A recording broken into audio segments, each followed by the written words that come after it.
this morning I woke up to the news that South Carolina Senator Lindsey Graham, age 71, died yesterday of what his office called a sudden and unexpected illness.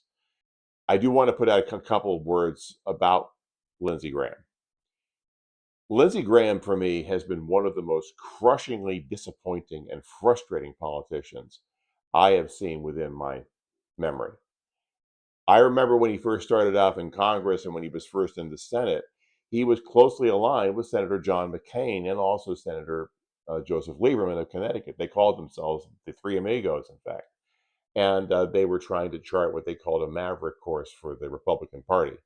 And he was somebody who backed up John McCain a great deal. The two of them were friends. The two of them, you could tell that there was a great deal of alignment between the two of them.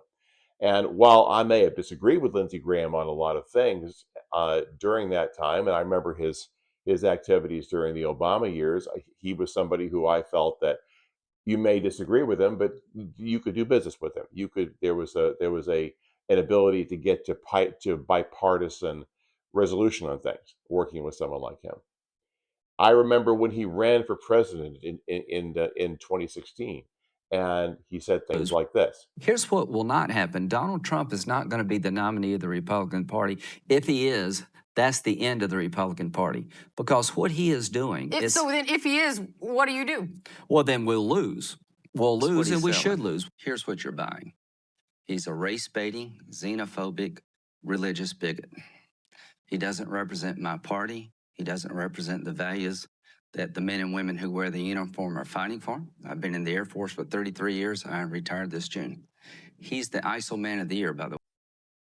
I remember when he was asked about Joe Biden, and he said things Bottom like line this. is, if you can't admire Joe Biden as a person, then it's probably you got a problem. You need to do some self-evaluation. Because what's not to like? Here's what I can tell you. That life can change just like that. Don't take it for granted.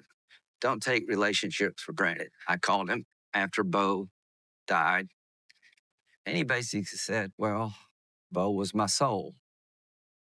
Taught for a long time. He came to my ceremony and said some of the most incredibly heartfelt things that anybody could ever say to me. And he's the nicest person I think I've ever met in politics. Is that right? He is as good a man as God ever created. So you could see that while there was a philosophical difference there was at least a basis for being able to work together and being able to compromise. Then Donald Trump got elected and everything changed. Lindsey Graham went from being somebody who seemed to have some degree of center and principle to him to somebody who simply would back up anything and everything Donald Trump said, even after he had warned his party as terms of the danger that Donald Trump represented. There was at that from going on, there was no position that Donald Trump could take that Lindsey Graham would not support. And one of the things that I find very frustrating about that was that in many cases you knew that he knew what he was saying was nonsense, and yet he was backing it up anyway. And then I remember after January 6th, there was Lindsey Graham had what appeared to be a moment of epiphany when he said this on the Senate floor. Trump and I, we've had a hell of a journey. I hate it being this way. Oh my God, I hate it.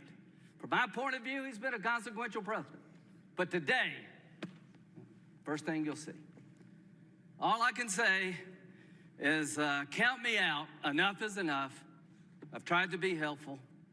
But when the Wisconsin Supreme Court ruled 4-3 that they didn't violate the Constitution of Wisconsin, I agree with the 3, but I accept the 4. If Al Gore can accept 5-4, he's not president. I can accept Wisconsin 4-3. And then shortly after saying that, he went to Mar-a-Lago and then did his mea culpa routines and then was right back in Trump's camp again. So when the history of Lindsey Graham's time as a politician are written, I don't think they're going to be kind, to be honest. I think he wanted to have the title of leader and statesman. And I think instead he'll have the moniker of hypocrite, lackey, and Quisling. So where this all leads us going forward, I have we'll have to see. We'll have to see how this affects the Senate race in South Carolina. Who's going to be replacing him on the ballot? That may be interesting to watch. Although I would imagine that whoever the Republicans chosen is going to be the person elected. I mean, South Carolina is a little different from North Carolina, but we'll have to see how this all plays out going forward.